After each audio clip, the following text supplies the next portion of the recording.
ان الحمد لله نحمده ونستعينه ونستغفره ونعوذ بالله من شرور انفسنا ومن سيئات اعمالنا من يهده الله فلا مضل له ومن يضلله فلا هادي له واشهد ان لا اله الا الله وحده لا شريك له واشهد ان محمدا عبده ورسوله اما بعد فان خير الحديث كتاب الله وخير الهدي هدي محمد صلى الله عليه وسلم وشر الأمور محدثاتها وكل محدثة بدعة وكل بدعة ضلالة وكل ضلالة في النار أما بعد فأعوذ بالله من الشيطان الرجيم من همزه ونفخه ونفثه بسم الله الرحمن الرحيم رب اشرح لي صدري ويسر لي أمري واحلل عقدة من لساني يفقهوا قولي بسم الله الرحمن الرحيم إن الله وملائكته يصلون على النبي یا ایہا الذین آمنوا صلوا علیہ وسلموا تسلیما اللہم صلی علی محمد وعلی آل محمد کما صلیت علی ابراہیم وعلی آل ابراہیم انک حمید مجید اللہم بارک علی محمد وعلی آل محمد کما بارکت علی ابراہیم وعلی آل ابراہیم انک حمید مجید۔ اچھا جناب، آج یوم عرفہ ہے 1431 ہجری، 9 ذوالحجہ اور 16 نومبر 2010 ہے۔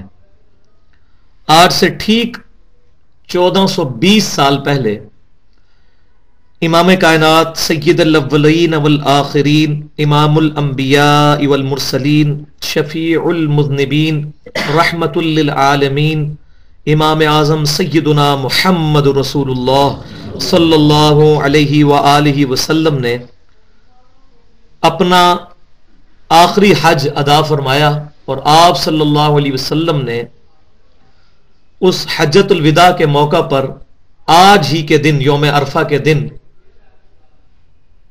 ایک خطبہ ارشاد فرمایا جو ہمارے پاس احادیث کی کتابوں میں موجود ہے۔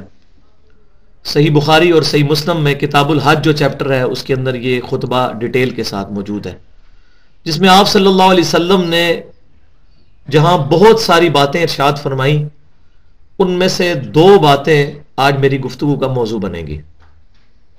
بس یہ بھی میں ابھی مغرب کی سنتیں ادا کر رہا تھا، اس کے بعد میرے ذہن میں خیال آیا کہ اس ٹاپک کے اوپر بات کر لی جائے۔ پہلی بات یہ کہ امام کائنات صلی اللہ علیہ وآلہ وسلم نے ارشاد فرمایا، اور اس کا حوالہ ہے المستدرک للحاکم علی صحیحین، کتاب العلم چیپٹر ہے، اور انٹرنیشنل نمبرنگ کے مطابق 318 نمبر حدیث ہے، اور راوی ہیں سیدنا عبداللہ بن عباس رضی اللہ تعالی عنہما۔ وہ فرماتے ہیں کہ آپ صلی اللہ علیہ وسلم نے حجۃ الوداع کے موقع پر ہمیں وصیت کرتے ہوئے ارشاد فرمایا کہ میں اپنے بعد تم میں 2 ایسی چیزیں چھوڑ کر جا رہا ہوں جن کو اگر مضبوطی سے پکڑ لوگے تو تم کبھی بھی گمراہ نہیں ہوگے۔ ایک شفیق روحانی باپ کی حیثیت سے آپ صلی اللہ علیہ وسلم نے اپنی امت کو، جو کہ آپ کی روحانی اولاد ہے، کیونکہ آپ صلی اللہ علیہ وسلم کی ازواج مطہرات ہماری مائیں ہیں، تو آپ صلی اللہ علیہ وسلم ہمارے روحانی باپ، ہر نبی اپنی امت کا روحانی باپ ہوتا ہے، تو آپ صلی اللہ علیہ وسلم نے روحانی باپ کی حیثیت سے شفقت فرماتے ہوئے ارشاد فرمایا، اپنے بعد میں تم میں 2 ایسی چیزیں چھوڑ کر جا رہا ہوں، اگر ان کو مضبوطی سے پکڑ لوگے کبھی گمراہ نہیں ہوگے۔ ایک اللہ کی کتاب اور دوسرے اس کے رسول صلی اللہ علیہ وسلم کی سنت، اور سنت وہ جو صحیح احادیث سے ڈرائیوڈ ہوگی، جس کا ریفرنس صحیح احادیث ہوگی۔ سنت کا واحد سورس صحیح احادیث ہے، اور الحمدللہ امت کا اجماع بھی ہے اس بات کے اوپر کہ 2 ہی سورس ہیں مین، جو ایبسولوٹ سورس ہیں نالج کے، وہ کتاب اللہ اور سنت رسول ہیں، اور ان دونوں چیزوں کو ملا کر ہم کہتے ہیں وحی، وہ علم جو اللہ تعالیٰ نے ریویلڈ نالج کی صورت میں اپنے پروفٹ صلی اللہ علیہ وسلم کو عطا فرمایا۔ اب یہاں میں مختلف گفتگو اس کانٹیکسٹ میں کرتا جاتا ہوں، لیکن ایک بات بڑی امپورٹنٹ ہے اس کانٹیکسٹ میں، وہ یہ ہے کہ دیکھیں آپ صلی اللہ علیہ وسلم نے حجۃ الوداع کے موقع پر یہ نہیں فرمایا کہ میں اپنے بعد 1,24,000 صحابہ کرام علیہم رضوان کم و بیش یہ چھوڑ کر جا رہا ہوں، تم ان کو مضبوطی سے پکڑ لینا، تم کبھی گمراہ نہیں ہوگے۔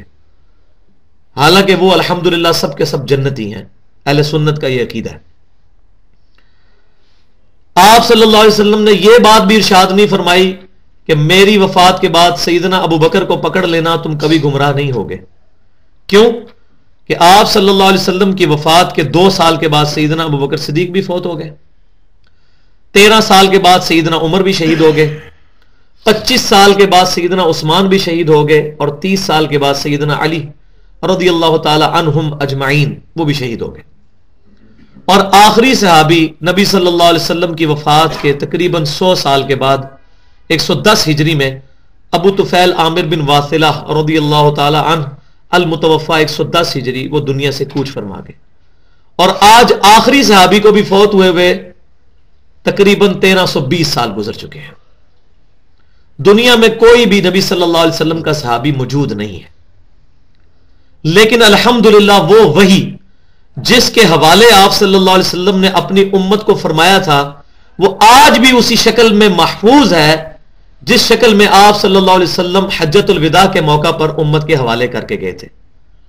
اور اس کا محفوظ رہنا یہ عقلی تقاضا ہے، کیونکہ یہ دین قیامت تک کے لیے ہے، تو قیامت تک کے لیے وہ تعلیمات محفوظ ہونا ضروری ہیں، ورنہ معاذ اللہ اللہ کے اوپر ظلم کی جو ہے صفت لازم آئے گی، کیونکہ جو دین سیدنا ابو بکر صدیق رضی اللہ تعالیٰ عنہ تک پہنچا، اگر وہ میرے تک آپ تک نہیں پہنچتا تو اللہ تعالیٰ ہم سے اس معاملے میں اس طرح حساب بھی نہیں لے سکتا۔ پھر چونکہ ہم نے حساب اللہ تعالیٰ کو دینا ہے، ایک موچی سے بھی وہی سوال ہونا ہے قبر میں اور آخرت میں جو ایک ڈاکٹر اور ایک انجینئر اور سیدنا ابو بکر سیدنا عمر عثمان و علی رضی اللہ عنہم اجمعین سے ہونا ہے۔ اس چیز کا لازمی تقاضا ہے کہ دین کو اللہ تعالیٰ محفوظ کر دے۔ الحمدللہ کتاب و سنت ہمارے پاس محفوظ حالت میں موجود ہے، یہ ہمارے پرائمری سورس ہیں، ایبسولوٹ ہے۔ اور 2 سورس اور ہیں نالج کے جو کہ ریلیٹیولی ہیں، ڈیرائیوڈ اصول ہیں، کتاب و سنت سے ہی ڈیرائیوڈ ہیں۔ ان میں سے پہلی چیز جو ہے وہ امت کا اجماع ہے۔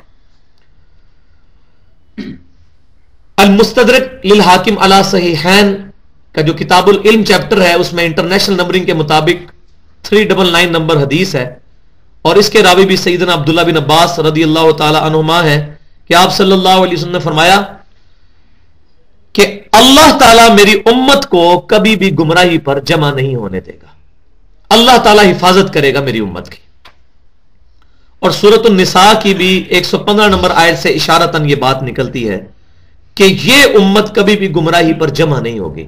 جب امت کسی بات پر اتفاق کرے گی، اجماع کر لے گی، تو وہ حجت ہوگا۔ لہذا کتاب اللہ اور سنت رسول صلی اللہ علیہ وسلم کو ماننے کا تقاضا یہ ہے کہ ہم اجماع امت کو بھی حجت مانیں۔ اور اجماع امت کی جو بڑی بڑی مثالیں ہیں، ان میں قرآن پاک کو کتابی شکل میں لے کر آنا، سیدنا ابو بکر صدیق رضی اللہ تعالیٰ عنہ کی مبارک خلافت، اسی طریقے سے منکرین زکوٰۃ کے خلاف قتال کرنا، اس طرح کے ایشوز گنتے چلے جائیں تو اتنے زیادہ ایشوز آتے ہیں کہ جن کا سورس صرف اجماع امتی ہے۔ اور چوتھا جو ڈرائیوڈ اصول ہے وہ ہے قیاس شرعی یا اجتہاد جس کو ہم کہتے ہیں، اور وہ بھی المصنف ابن ابی شیبہ میں انٹرنیشنل نمبرنگ کے مطابق 22,990 نمبر اثر ہے کہ سیدنا عمر رضی اللہ تعالیٰ عنہ کہتے ہیں کہ جب بھی تمہیں کوئی مسئلہ آئے تو پہلے کتاب اللہ میں تلاش کرو، وہاں نہ پاؤ تو پھر سنت رسول میں دیکھو صلی اللہ علیہ وسلم، وہاں بھی نہ پاؤ تو اس کے بعد اجماع میں دیکھو، اور اگر اجماع بھی مسئلہ نہ پاؤ تو پھر تم اس میں قیاس کر لو، اجتہاد کر لو۔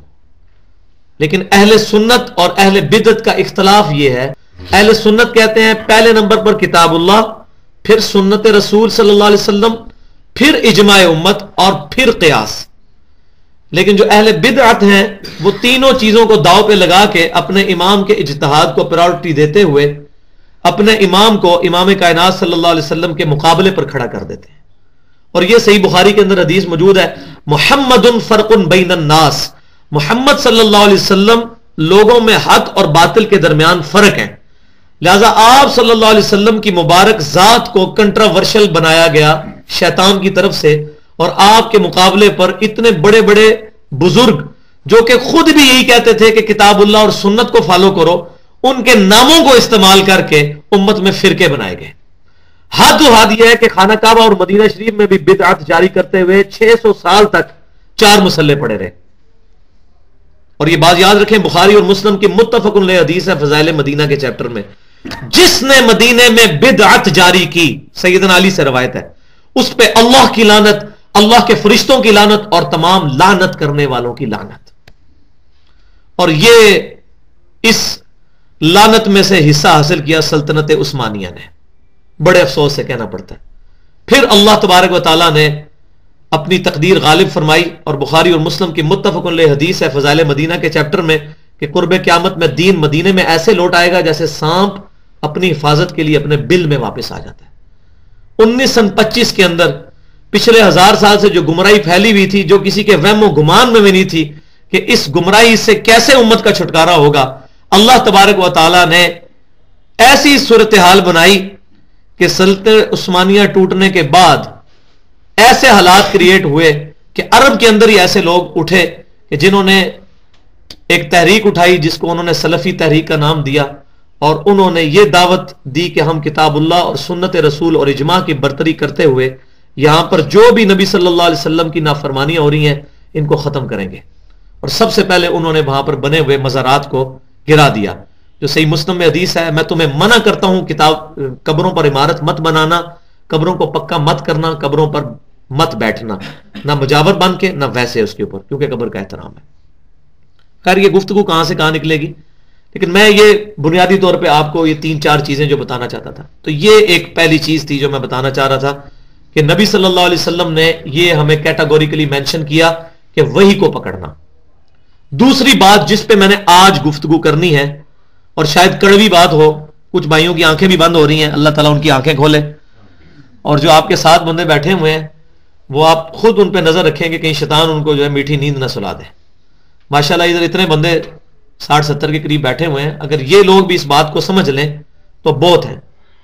سیدنا عیسیٰ علیہ السلام کے ساتھ تو 12 حواری تھے، تو 12 والنٹیئرز بھی ہمیں مل جائیں تو بہت ہیں جو کتاب اللہ اور سنت کو سمجھتے ہوئے اس بات کو لے کے چلیں.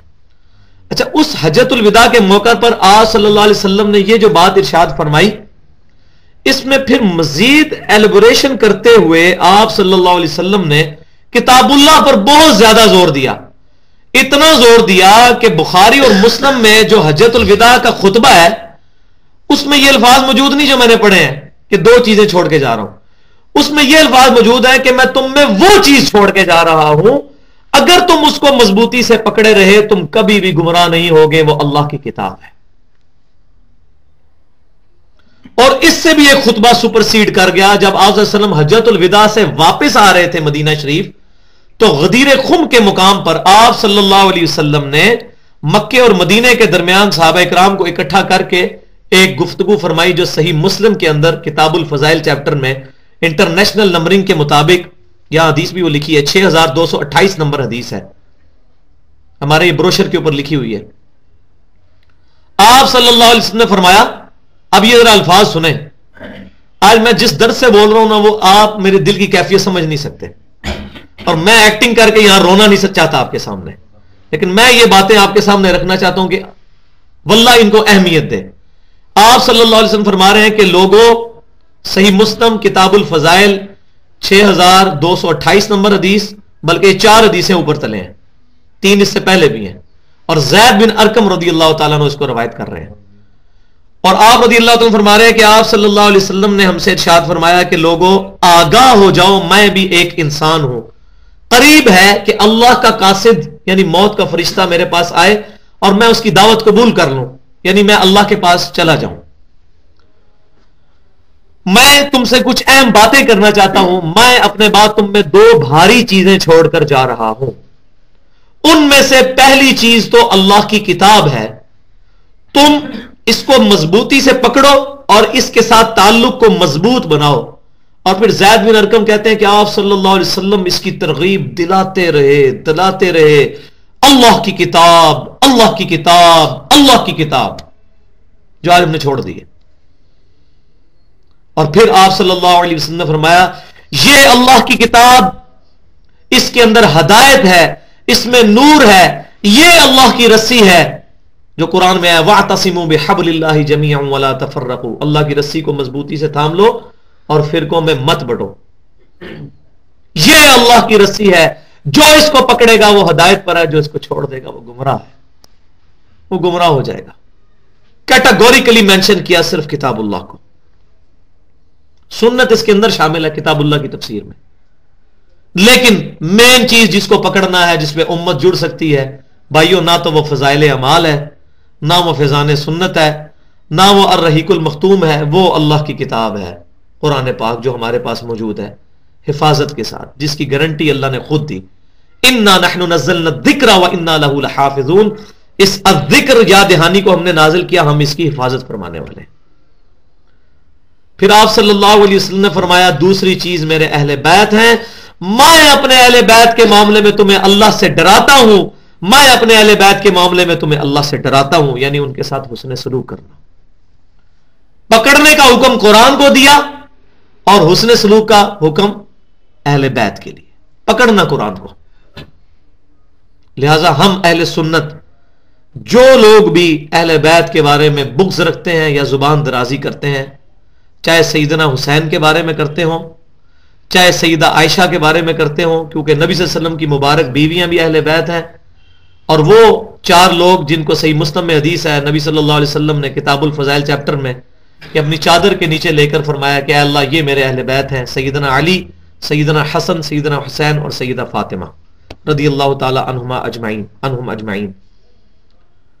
چاہے نبی صلی اللہ علیہ وسلم کی ازواج ہوں یا یہ لوگ ہوں، جو ان سے کسی بھی معاملے میں بغض رکھتا ہے اور ان سے بغض رکھنے والوں کے ساتھ محبت رکھتا ہے یا ان کے اوپر ظلم کرنے والوں کے ساتھ ڈائریکٹلی شریک ہے یا یزید کی طرح انڈائریکٹلی شریک ہے، ہم سب کا معاملہ اللہ کے سپرد کرتے ہیں. ہم کسی سے محبت نہیں رکھتے، ہم اہل بیت صحابہ کرام اور نبی صلی اللہ علیہ وسلم سے محبت کرتے ہیں. کسی کو ہم کافر نہیں کہتے، معاملہ ان کا اللہ کے سپرد کرتے ہیں. ہم یزیدی نہیں ہیں، اسی طریقے سے ہم رافضی نہیں ہیں کہ ہم جو ہے صحابہ کرام، اور اسی کے برعکس اہل بیت کی محبت کے اندر ہم ان لوگوں سے بھی بری ہیں جو ہمارے روحانی ماموں سیدنا امیر معاویہ رضی اللہ تعالی عنہ کو برا بھلا کہتے ہیں، ہم ان سے بھی بری ہیں. ہم ان سے بھی بری ہیں جو اہل بیت کی محبت کی آڑ کے اندر سیدنا عثمان غنی رضی اللہ تعالیٰ عنہ کے اوپر تبرع کرتے ہیں، یا سیدنا ابوبکر اور سیدنا عمر کے اوپر بھی، ہم ان سے بھی بری ہیں. اہل سنت سب سے پیار کرتے ہیں الحمدللہ، یہ تو ہے ہی پیار کا منہج. وہ جو دوسری بات میں نے کرنی تھی وہ یہ کہ آپ صلی اللہ علیہ وسلم نے، پھر بخاری اور مسلم میں موجود ہے، صحیح مسلم میں تو ڈیٹیل کے ساتھ، آپ صلی اللہ علیہ وسلم نے فرمایا اے میرے صحابہ کیا میں نے اللہ کا پیغام تم تک پہنچا دیا ہے؟ تو تمام نے بیک زبان کہا کہ اے اللہ کے نبی صلی اللہ علیہ وسلم آپ نے پیغام پہنچا دیا، بلکہ پہنچانے کا حق ادا کر دیا. پھر آپ صلی اللہ علیہ وسلم نے 3 دفعہ اپنی مبارک انگلی آسمان کی طرف اٹھا کر کہا اے اللہ گواہ رہنا، اے اللہ گواہ رہنا، اے اللہ گواہ رہنا. ایک دفعہ آسمان کی طرف اشارہ کیا اور ایک دفعہ صحابہ کرام علیہم رضوان کی طرف اشارہ کیا، گواہ بنا لیا کہ میں نے اپنی امت تک پیغام پہنچا دیا. لیکن اس کے بعد وہ ڈینجرس جملہ آ رہا ہے جس کی وجہ سے ہم میں یہاں بیٹھا ہوں اور آپ کو یہاں بلایا اور آپ بھی آئے ہیں، جس کی وجہ سے ہماری راتوں کی نیندیں حرام ہیں. خصوصاً ہم جس ملک کے اندر پیدا ہوئے، سب کانٹیننٹ میں جہاں گمراہی کی فضا عام ہو چکی ہے، اہل حق مغلوب ہے اور اہل بدعت، اہل باطل جو ہیں وہ اہل حق پر غلبہ کیے ہوئے ہیں، جس وجہ سے ہم یہاں بیٹھے آج. وہ دوسری بات ہے جو آپ صلی اللہ علیہ وسلم فرمائی کہ اب جو بھی یہاں موجود ہے اب اس کی رسپانسبلٹی ہے کہ وہ اس دعوت کو ان لوگوں تک پہنچا دے جو یہاں پر موجود نہیں. آپ صلی اللہ علیہ وسلم کے مبارک کندھوں پر وہ بوجھ جو اللہ تعالیٰ نے ڈالا تھا، اِنَّا سَنُلْقِي عَلَيْكَ قَوْلًا ثَقِيلًا، اے محبوب صلی اللہ علیہ وسلم ہم آپ پر ایک بھاری بوجھ ڈالنے والے ہیں. ٹھیک ہے، وہ بوجھ پھر اللہ تبارک و تعالیٰ کے محبوب صلی اللہ علیہ وسلم نے اس کام کو خوش اسلوبی سے کرنے کے بعد امت کے کندھوں پر ڈال دیا. ایک شخصیت نے جتنا بوجھ اٹھایا ہوا تھا اس وقت 150 کروڑ مسلمانوں کے اوپر وہ سکیٹرڈ ہے. بھائی تولا ماشا ماشا بھی نہیں آتا ہمارے سے، لیکن ہم شیطان ننگا ناچ رہا ہے، نبی صلی اللہ علیہ وسلم کی سر عام گستاخیاں ہو رہی ہیں، اللہ تبارک و تعالیٰ کی توحید کی دھجیاں بگیری جا رہی ہیں، لیکن ہمیں کوئی فرق ہی نہیں پڑتا. ہم تو کہتے ہیں بھائی ہم تو مصروف آدمی ہیں، آج تو جناب ہمارے کاروبار کا مسئلہ ہے، ہم نے دکان پہ بیٹھنا ہے، اس وقت نیند آئی ہوتی ہے. بھائیو اگر یہی باتیں صحابہ کرام نے سوچ لی ہوتی تو آج یہ دین ہم تک نہ پہنچا ہوتا. اور بڑے افسوس کے ساتھ کہ دین کی دعوت کا ٹھیکہ آج ان لوگوں نے اٹھا رکھا ہے کہ جنہوں نے کتاب اللہ کو پیٹھ کے پیچھے ڈال کے مولوی کی لکھی ہوئی کتابیں اپنے ہاتھ میں پکڑی ہوئی ہیں اور در بدر بارے مارے پھر رہے ہیں. ان کو دیکھ کر ہمیں شرم نہیں آتی کہ یہ لوگ اپنے مولویوں کی دعوت لوگوں تک پہنچا رہے ہیں، ہم اللہ کی کتاب کی دعوت کیوں نہ پہنچائیں؟ اسی لیے میں نے اس کو نام دیا ہے امام الانبیاء کی دعوت قرآن. اور اس ٹائٹل کو میں نے جو ڈیڈکٹ کیا ہے وہ اس قرآن پاک کی آیت کے ساتھ جو ہمارا یہ ریسرچ پیپر ہے، امام الانبیاء کی دعوت قرآن صلی اللہ علیہ وسلم، اس کے ٹائٹل پہ ہم نے وہ آیت لگائی ہے سورۃ الانعام کی آیت نمبر 19. وَأُوحِيَ إِلَيَّ هَذَا الْقُرْآنُ لِأُنذِرَكُمْ بِهِ وَمَنْ بَلَغَ. اے محبوب صلی اللہ علیہ وسلم تم فرماؤ اللہ نے مجھے قرآن اس لیے وہی فرمایا تاکہ اس قرآن کے ذریعے میں تمہیں بھی ڈر سناؤں، تمہیں بھی تبلیغ کر دوں، اور جس تک بھی یہ پہنچ جائے، یعنی جس تک بھی پہنچے وہ اس پر عمل کرے اور لوگوں کو اسی کی طرف بلائے. یہ قرآن کی آیت، اسی لیے ہم نے نام دیا امام الانبیاء صلی اللہ علیہ وسلم کی دعوت قرآن. یہ بھائی سیدنا ابو بکر صدیق کی دعوت قرآن نہیں ہے، یہ سیدنا عمر کی دعوت قرآن نہیں ہے، یہ سیدنا عثمان و علی، اسی طریقے سے امام حنیفہ، امام شافعی، امام مالک، ان کی دعوت قرآن نہیں ہے. یہ سب کے سب لوگ ہماری ہی طرح اسی قرآن کی دعوت کے دائی تھے، لیکن آج ہم ان کی جوتیوں کی خاک کے برابر بھی نہیں پہنچ سک رہے. کیوں؟ انہوں نے اپنی زندگیاں اپنے محبوب صلی اللہ علیہ وسلم کی دعوت عام کرنے میں گزار دی، اور ہمیں جو ہے ہم منہ نہیں کھول سکتے اپنا. یہ لکھ کے ریسرچ پیپر جو آج پڑھے لکھے لوگ پڑھتے ہیں وہ حیران ہوتے ہیں کہ کتنی تحقیق کے ساتھ یہ 4 ریسرچ پیپر لکھے گئے. ہمارے پاس تو پکی پکائی کھیر موجود ہے، یہ 50 آیات کے ساتھ ریسرچ پیپر. اس کے علاوہ جتنے ریسرچ پیپر ہیں یہ ہم کسی کو دے بھی نہیں سکتے کہ بھائی یہ پڑھ لو، میں شام کو آپ کو پوچھوں گا کہ آپ نے اس میں سے کیا سیکھا. اور یہ نہ سمجھیے کہ ہماری نجات ہو جانی ہے صرف کلمہ پڑھ لیا ہے اور نمازیں اپنی سیدھی کرنے سے. ایٹ لیسٹ 4 شرطیں اللہ تعالیٰ نے کیٹاگوریکلی مینشن کر دی ہیں کامیابی کی. والعصر ان الانسان لفی خسر، ہر انسان خسارے میں مگر وہ جو کم از کم یہ کام پورے کرے گا. بینچ مارک یہ الا الذین آمنوا، جو ایمان لایا، جو لوگ ایمان لے کر آئے، وعملوا الصالحات، اور نیک اعمال کیے. اس کے بعد جا کے درباروں پر نہیں بیٹھ گئے، کمروں کے اندر جو جا کے نہیں بیٹھ گئے، اپنی مسندوں کے اوپر مدرسوں اور کے اندر نہیں بیٹھ گئے، بلکہ پھر انہوں نے کیا کیا؟ وتواصوا بالحق، پھر انہوں نے وصیت کرنی شروع کر دی حق بات کی. یہ قرآن جو حق ہے، اور پھر ظاہر ہے کہ اس کا لازمی نتیجہ اگلا ہوگا کہ پھینٹی لگے گی. وتواصوا بالصبر، پھر پھینٹی لگی، باتیں سننی پڑی، کسی کی طرف سے گالیاں سننی پڑی، تو وتواصوا بالصبر، پھر انہوں نے صبر کا دامن نہیں چھوڑا. یہ بالکل انٹلیکچوئل ترتیب ہے، ایک چین کے ساتھ چلتی ہے. ایمان لانا، نیک اعمال کرنا، حق بات کی تبلیغ کرنا، اور اس کے بعد اس پر صبر کرنا جو لوگ برا بھلا کہیں گے.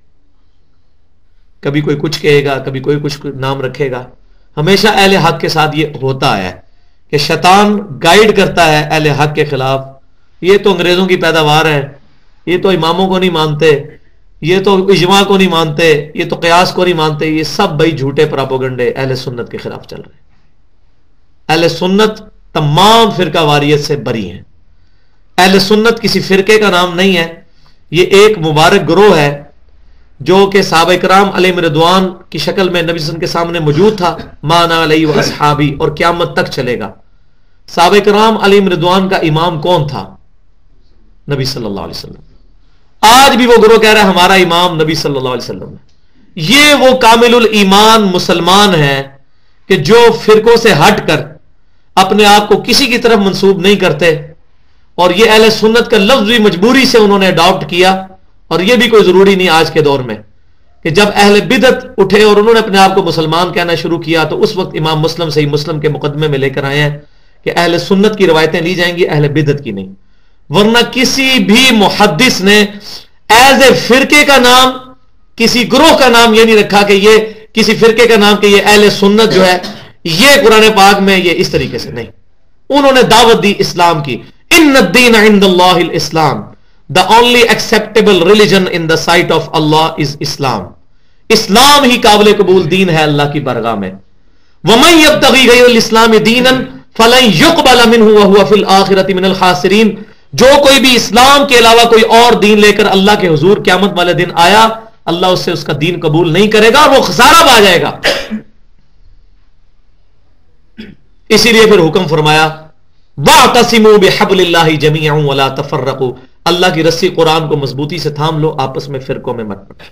لیکن افسوس کی بات ہے کہ آج کوئی بھی جماعت، کوئی بھی گروہ اٹھتا ہے تو آیت تو یہی پڑھتا ہے، لیکن وَاعْتَصِمُوا بِحَبْلِ اللَّهِ جَمِيعًا وَلَا تَفَرَّقُوا پڑھ کے کہتا ہے کہ آؤ دیوبندی ہو جاؤ، فرقوں میں مت بٹو، آؤ بریلوی ہو جاؤ، آؤ وہابی ہو جاؤ، آؤ شیعہ ہو جاؤ. بلاتے فرقوں کی طرف ہے اور کہتے ہیں وَاعْتَصِمُوا بِحَبْلِ اللَّهِ جَمِيعًا وَلَا تَفَرَّقُوا. اور ان کے لیے بڑی خطرناک خوشخبری سورۃ الانعام کے اندر، ان الذین فرقوا دینہم وکانوا شیعا. جن لوگوں نے بھی دین میں فرقے بنائے اور اپنے آپ کو گروہوں میں بانٹ لیا، لست منہم فی شیء، اے محبوب صلی اللہ علیہ وسلم آپ کے ساتھ ان کا کوئی تعلق نہیں ہے. انما امرہم الی اللہ، ان کا معاملہ اللہ کے سپرد ہے. ثم ينبئهم بما كانوا يفعلون، پھر اللہ تعالیٰ ان کو بتائے گا ان کے کرتوت جو دنیا کے اندر کیا کرتے تھے، لوگوں کو فرقوں کی دعوت دیا کرتے تھے. تو آج اگر یہ چیز ختم ہو جائے اور سب کے سب کتاب اللہ اور سنت رسول پر جمع ہو جائیں صلی اللہ علیہ وسلم، تو فرقے ختم ہو جائیں گے. لیکن یہاں سب کانٹیننٹ کی بدبختی، یہاں اسلام آئے ہوئے 1200-1300 سال ہو چکے ہیں. جو محمد بن قاسم رحمۃ اللہ علیہ تابعی رسول تھے، 712 عیسوی میں لے کر آئے اسلام، نبی صلی اللہ علیہ وسلم کی وفات کے 80 سال کے بعد. اس وقت تو پیور حالت میں اسلام آیا، لیکن اس کے بعد جب سلطنت عثمانیہ کے انڈر افغانستان کی طرف سے امپیور اسلام آیا تو یہاں پھر دین کی دھجیاں بکھیری گئیں. اور اب حالت یہ ہے کہ جو کتاب اللہ اور سنت کی بات کرتا ہے اس کو کہتے ہیں بزرگوں کا گستاخ ہے، رسول اللہ کا گستاخ ہے. جو یہ بتاتا ہے کہ تمہارے بزرگوں کی کتاب میں لکھا ہے چشتی رسول اللہ، اس کو کہتے ہیں تم بزرگوں کے گستاخ ہو. جس کو یہ بتایا جاتا ہے تمہارے بزرگ نے کتاب میں لکھا ہے اشرف علی رسول اللہ، اللہم صلی علی اشرف وعلی آل اشرف، اس کو کہا جاتا ہے آپ 1000 کتابوں کے مصنف کے گستاخ ہیں.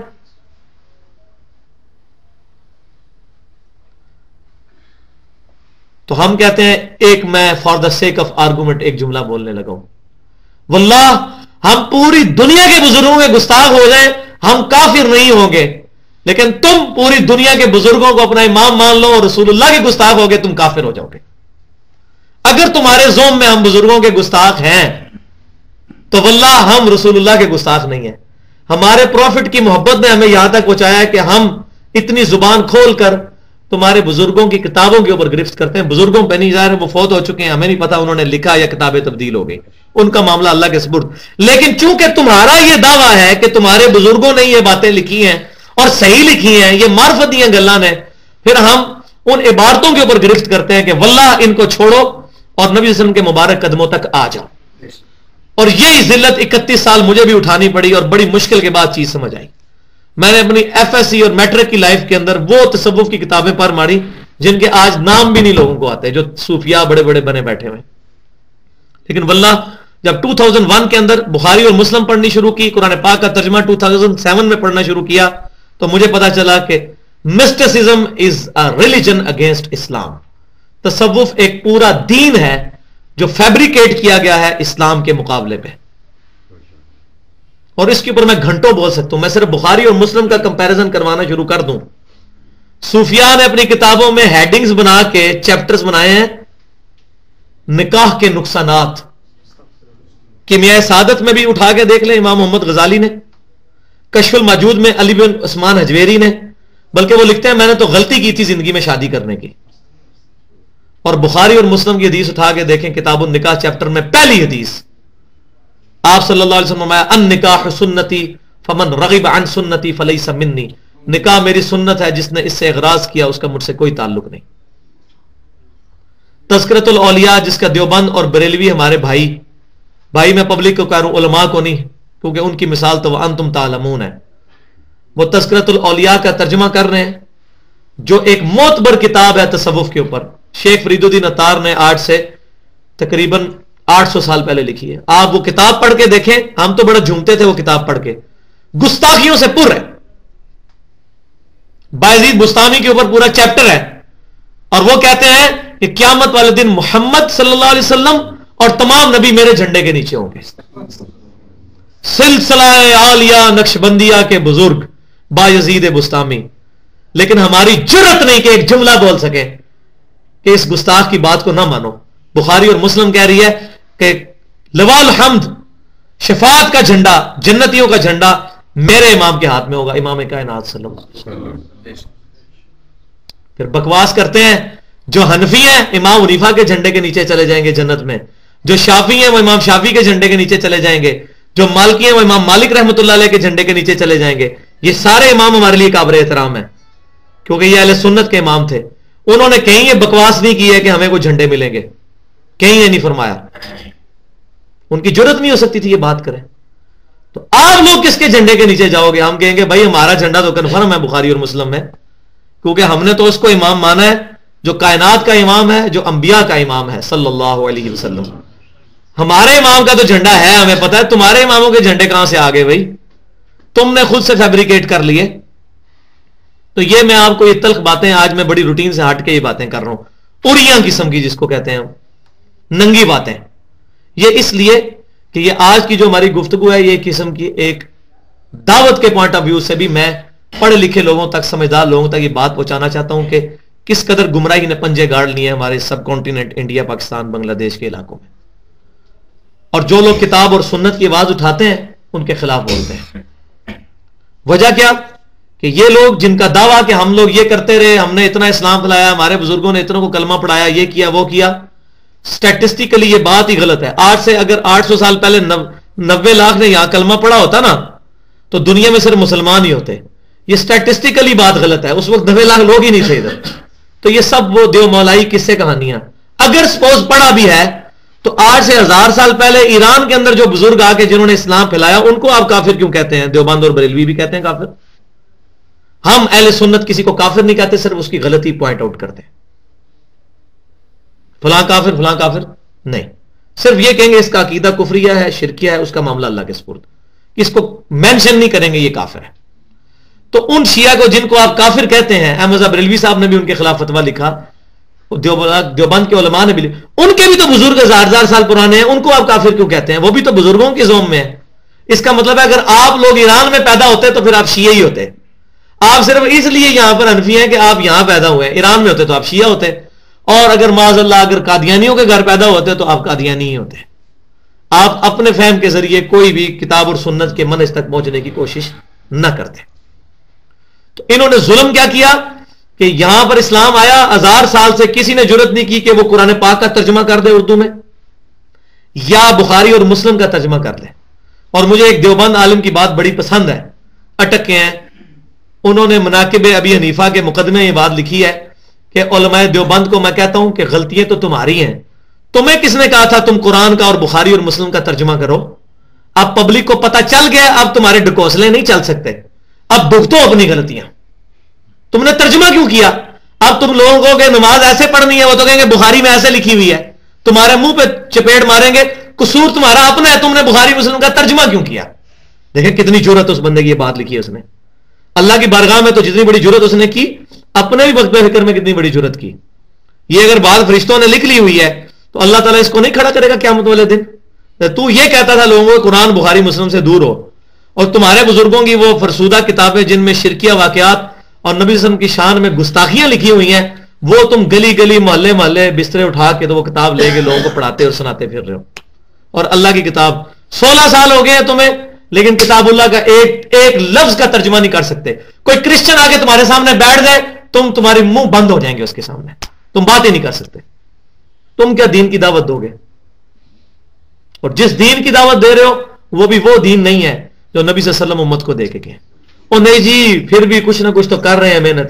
تو بھائی میں اس پہ ایک جملہ بولتا ہوں ایک سمجھانے کے لیے مثال کہ اگر میں ایک مستری یا مزدور ہائر کروں اس کام کے لیے کہ اس نے نیچے سے اینٹیں اٹھا کے فرسٹ فلور تک پہنچانی ہے، صبح آنا ہے مستریوں اور مزدوروں نے، اور انہوں نے کام شروع کرنا ہے، اور وہ مزدور کو میں ڈیوٹی لگاؤں کہ تمہیں میں 500 روپیہ دیہڑ دوں گا، یہ ساری اینٹیں اوپر پہنچا دو شام تک. وہ شام تک اینٹیں تو اوپر نہ بجائے، اوپر چھت کی صفائی کرتا رہے جھاڑو سے، تو شام کو آئے کہ جی میں نے بڑی محنت کی ہے، تو کیا خیال ہے میں اس کو انعام دوں گا؟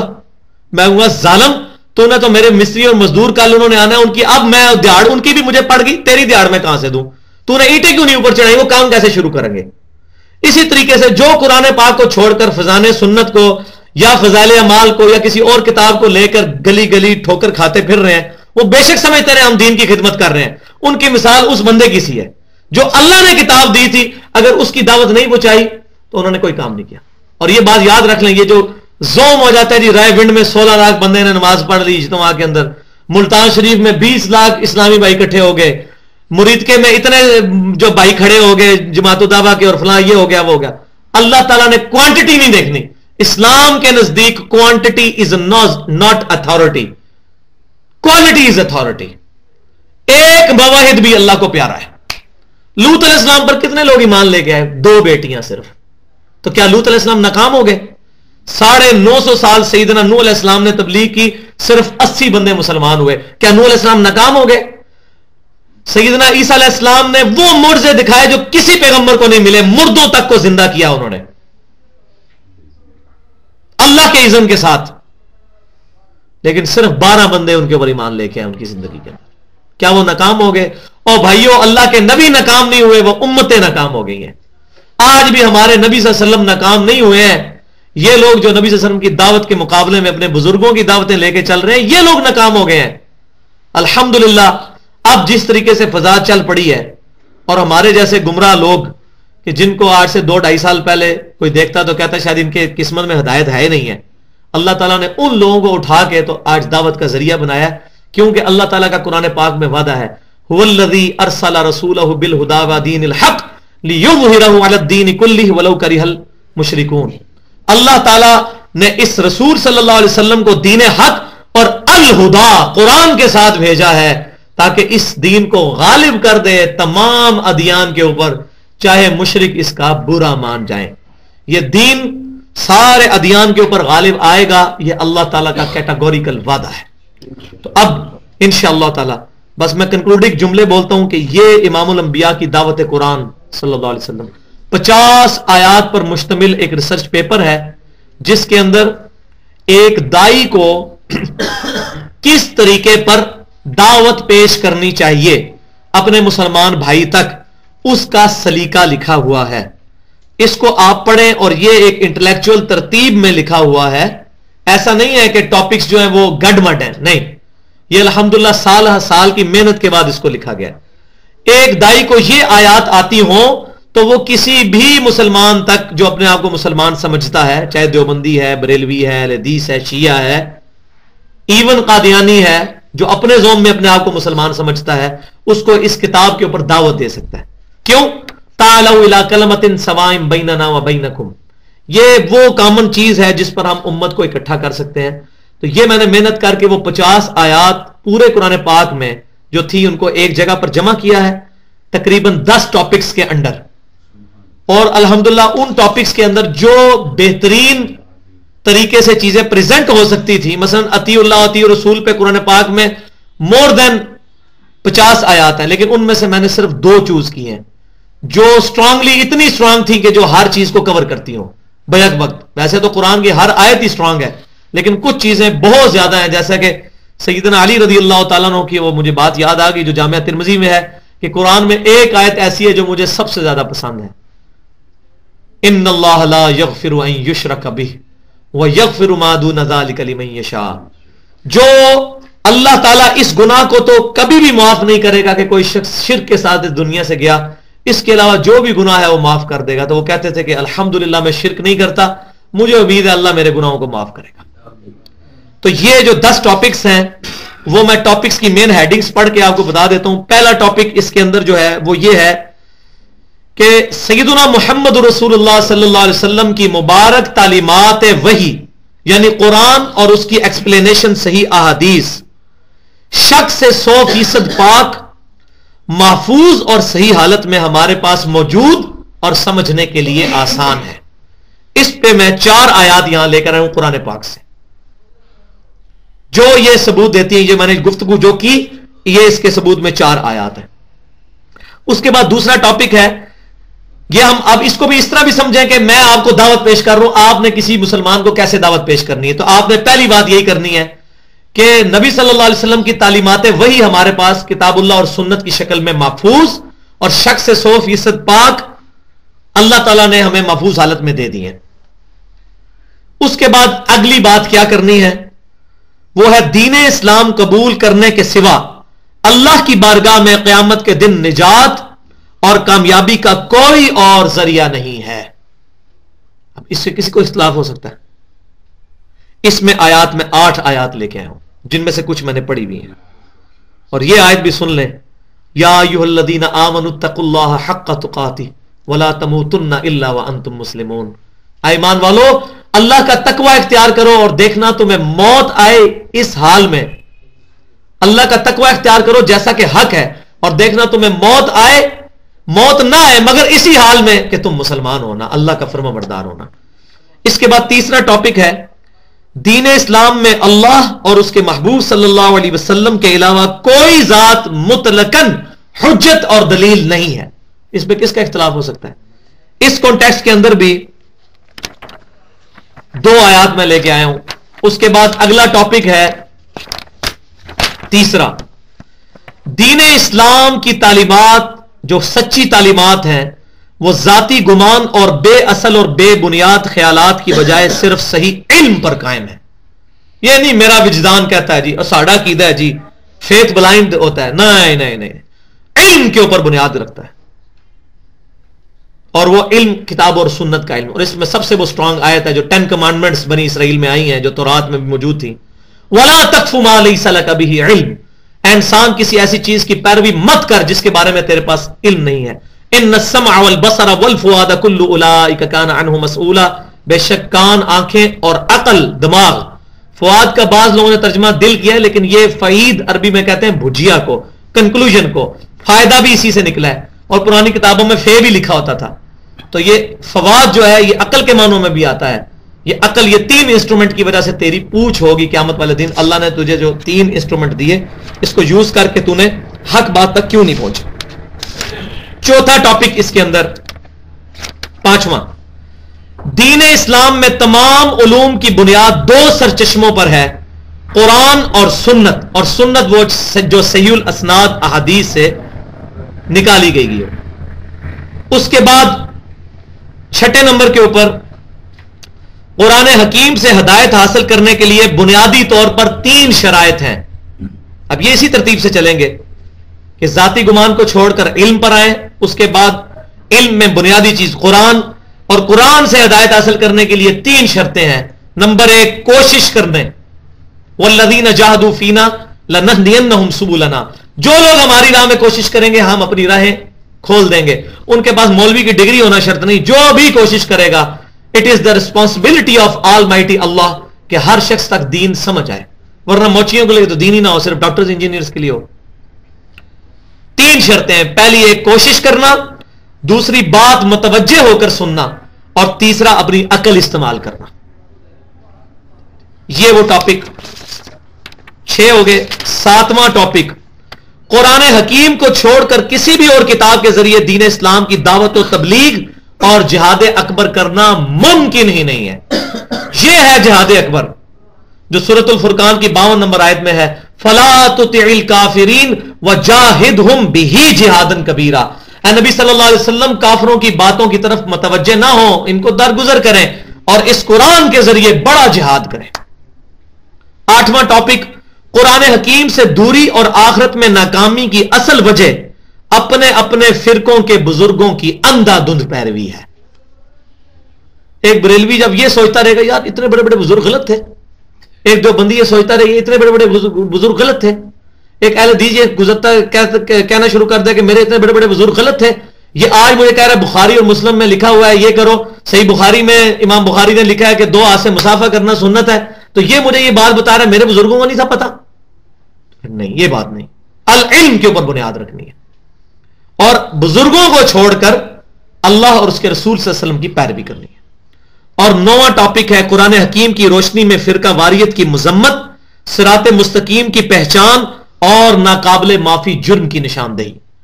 فرقوں کو چھوڑیں اور صراط مستقیم کو اڈاپٹ کریں، اور وہ صراط مستقیم جس کے آج لوگ راگ لاب کے بریلوی جب وہ پڑھتے ہیں صراط الذین انعمت علیہم تو کہتے ہیں دیکھو معین الدین چشتی، علی اجویری اور یہ دمڑی علی سرکار، کھوتے علی سرکار، کتے علی سرکار، پگیاڑ شاہ۔ یہ پگیاڑ شاہ یہ ضیاء مسجد ہے اسلام آباد ہائی وے کے اوپر، اس کے سامنے پگیاڑ شاہ سید پگیاڑ شاہ جو ہے وہ مزار بنا ہوا ہے باقاعدہ، اندازہ کریں آپ، اور نام یہاں سے پڑھ کے ان کے نام لیتے ہیں۔ اسی طریقے سے دیوبند جب پڑھتے ہیں صراط اللہ نام تعلیم، وہ کہتے ہیں قاسم نونوتوی صاحب جنہوں نے کہا تھا کہ رسول اللہ کے بعد بھی کوئی نبی آ سکتا ہے۔ پھر کہتے ہیں اشرف علی تھانوی صاحب، وہ اشرف علی رسول اللہ والی سرکار۔ اچھا، اسی طریقے سے وہ فلاں کا نام۔ اسی طرح اہل حدیث پڑھیں گے تو وہ کہیں گے جی علامہ وحید الزمان، بعض لوگ، بعض کہیں گے اسماعیل دہلوی، اور جو اہل عقل ہوں گے اہل حدیث کے اندر وہ کہیں گے نہیں ہم کتاب اللہ اور سنت کو اپنا من سمجھتے ہیں۔ اور میری کوئی ذاتی ایفیلیشن کی بات نہیں ہے، واللہ میں بینگ این ایکسپرٹ اوپینین جتنا میں نے اہل حدیث مکتبہ فکر کے اندر سوائے چند غلطیوں کو نکال کر جو رجحان دیکھا ہے کتاب و سنت کی محبت کا ان کی عوام میں، علماء واقعی مقلد ہیں اپنے بزرگوں کے، اور بڑا تلخ تجربہ ہوا ہے میرا، عوام۔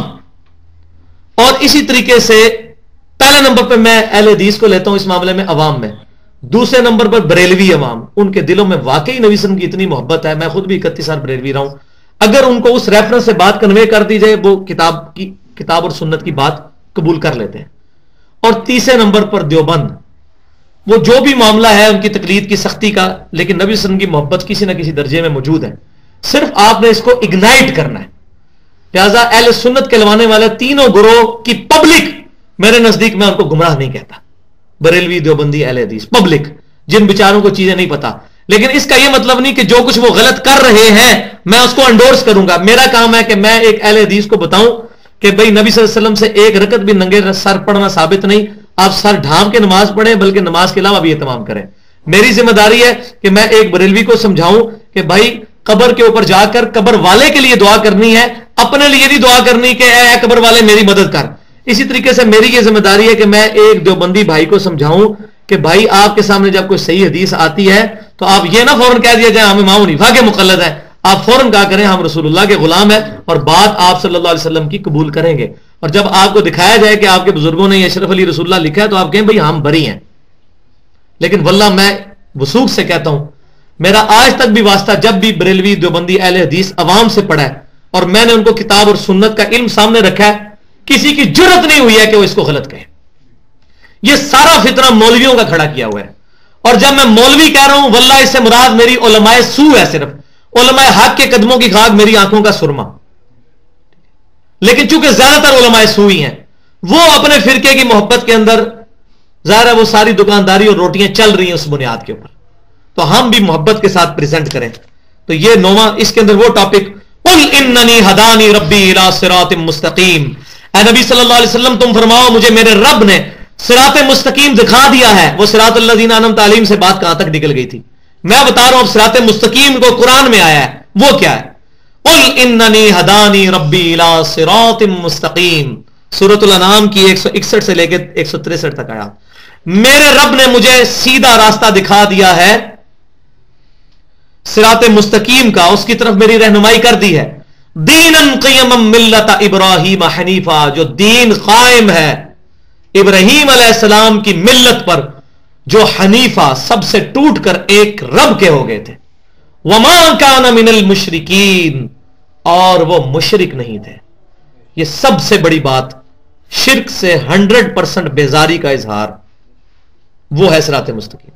وما کان من المشرکین، اور اب وہ وجد امیز آیات آ رہی ہیں، قل ان صلاتی، اے محبوب آپ فرما دو بے شک میری نماز، ونسکی، اور میری قربانی جو انشاءاللہ صبح ہم کرنے جا رہے ہیں کل، وَمَحْيَايَ اور میری زندگی، وَمَمَاتِي اور میرا مرنا، للہ رب العالمین اس اللہ کے لیے جو تمام جہانوں کا پالنے والا ہے، لا شریک لہ، پھر شرک کی بریکٹ آ گئی، میں شرک نہیں کرتا اس کے ساتھ، وَبِذَالِكَ أُمِرْتُ اور مجھے اسی بات کا حکم ہوا ہے، وَأَنَا أَوَّلُ الْمُسْلِمِينَ کہ سب سے پہلے میں فرما بردار بنوں، میں اپنے آپ کو مسلمان کہوں۔ تو نبی صلی اللہ علیہ وسلم اپنے آپ کو کیا کہتے ہیں؟ مسلمان۔ ہمیں بھی مسلمان یا مسلم کوئی بھی لفظ، میں جو جماعت المسلمین خوارج والی بات بھی نہیں کرتا، وہ اس نام کے اوپر باقی صاحب کو کافر کہتے ہیں، میں اہل سنت کی بات کر رہا ہوں کہ مسلمان یا مسلم کوئی بھی لفظ، اس کے اوپر ہمیں فخر محسوس کرنا چاہیے۔ اور اس میں جو 10واں ٹاپک ہے، یہ میں 10 ٹاپک اس طرح کیے ہیں کہ جو پہلا ٹاپک ہے اس کی ہیڈنگ کوئی نہیں ہے، صرف لکھنے کی حد تک ہے، بھائی یہ دوسرا ہے، یہ تیسرا، اس طرح۔ 10واں ٹاپک ہے قرآن حکیم کی بنیادی دعوت غلبہ توحید ہے، اور اس میں بھی 2 باتیں، عبادت بھی صرف اللہ کی اور دعا بھی صرف ایک اللہ سے، ایاک نعبد و ایاک نستعین، اے اللہ عبادت بھی صرف تیری کریں گے اور غائب میں مدد کے لیے صرف تجھی کو پکاریں گے۔ ہم کبھی نہیں کہیں گے فرشتوں یہ پیغام دے دو کہ خادم تمہارا سعید آ رہا ہے، نہیں، نہ فرشتوں کو پکاریں گے، نہ کسی بزرگ کو پکاریں گے، نہ کسی پیغمبر کی روح کو پکاریں گے، بلکہ اس کو پکاریں گے جس کو پکارنے کی ترغیب ہمارے امام نے ہمیں دی ہے۔ المستدرک للحاکم میں صحیح سند کے ساتھ یہ موجود ہے، نبی صلی اللہ علیہ وسلم نے فرمایا، عبداللہ بن مسعود کہتے ہیں آپ صلی اللہ علیہ وسلم ہر مشکل ہر پریشانی میں کہتے تھے، یا حی یا قیوم برحمتک استغیث، اے خود سے زندہ ہر چیز کو تھامنے والے، میں تیری رحمت کے ساتھ تیری مدد کا سوال کرتا ہوں۔ یا اللہ مدد کہنا جائز ہے اردو میں، لیکن اگر آپ کہیں کہ حدیث سے الفاظ، یہ کوئی نہیں ثابت، لہذا اس کو چھوڑ کے نا اس سلوگن کو عام کرنا چاہیے، یا حی یا قیوم برحمتک استغیث، جو سنت سے ثابت ہو، اس کو جو ہے سلوگن بنانا چاہیے۔ اختیار اللہ نے فرشتوں کو بھی دیا ہے بارش برسانے کا، لیکن پکارتے ہم اللہ کو ہیں۔ فرشتے درود شریف نبی صلی اللہ علیہ وسلم کی طرف لے کے جاتے ہیں، لیکن ہم اللہ کو کہتے ہیں، اللہم صلی علی محمد، اے اللہ آپ بھیجیں محمد صلی اللہ علیہ وسلم پر درود۔ فرشتوں کو پکارنا یہ شرک ہے، کسی بھی ہستی کو اللہ کے علاوہ۔ اللہ کی مرضی فرشتے کو مدد کے لیے بھیج دے، جیسے کتاب الوکالہ چیپٹر صحیح بخاری کا ہے کہ نبی صلی اللہ علیہ وسلم نے فرمایا جو رات کو سونے سے پہلے آیت الکرسی پڑھتا ہے، اللہ ایک فرشتہ اس پر مقرر کر دیتا ہے حفاظت کے لیے۔ یہ اللہ کی مرضی ہے، ہم نہیں کریں گے، ہم پکاریں گے صرف ایک اللہ کو۔ اور اس میں وہ آخری بات بھی یاد رکھیں جو اسی ٹاپک کے اندر ہے، وہ یہ ہے وَلَقَدْ بَعَثْنَا فِي كُلِّ أُمَّةٍ رَسُولًا، اور بے شک ہم نے ہر امت میں رسول بھیجا ایک ہی دعوت دے کر، أَنِ اعْبُدُوا اللَّهَ، عبادت کرو اللہ کی، وَاجْتَنِبُوا الطَّاغُوتَ، اور جھوٹے خداؤں اور شیطان سے بچو۔ اور آخری نصیحت جس پہ میں کنکلوڈ کرتا ہوں، یہ سورہ سجدہ کی 22 نمبر آیت ہے، بسم اللہ الرحمن الرحیم، وَمَنْ أَظْلَمُ مِمَّنْ ذُكِّرَ بِآيَاتِ رَبِّهِ ثُمَّ أَعْرَضَ عَنْهَا، اس سے بڑھ کر ظالم کون ہے کہ جب اسے اس کی رب کی آیات سنا کر وصیت کی جائے اور وہ منہ پھیر لے۔ اِنَّا مِنَ الْمُجْرِمِينَ مُنْتَقِمُونَ، ایسے مجرموں سے تو ہم انتقام لے کر چھوڑیں گے۔ وَلِعَاذُ بِاللَّہ، بھائی ہم مجرم نہیں بنتے کہ ہم کتاب اللہ کے مقابلے پہ ایاک نعبد و ایاک نستعین کے مقابلے میں کسی بزرگ کا شعر سنائیں، نہیں، ہم اللہ کے نبی صلی اللہ علیہ وسلم کی دعوت کو قبول کرتے ہیں۔ سبحانک اللہم و بحمدک، اشہد ان لا الہ الا انت، استغفرک و اتوب الیک۔ اللہم صلی علی محمد وعلی آل محمد وبارک وسلم وصلی علیہ وما علینا الا البلاغ المبین۔ اب عشاء کی اذانیں شروع ہو چکی ہیں، اذان کا جواب بھی دیں، اس کے بعد انشاءاللہ کھانے کے بعد نماز پڑھتے ہیں۔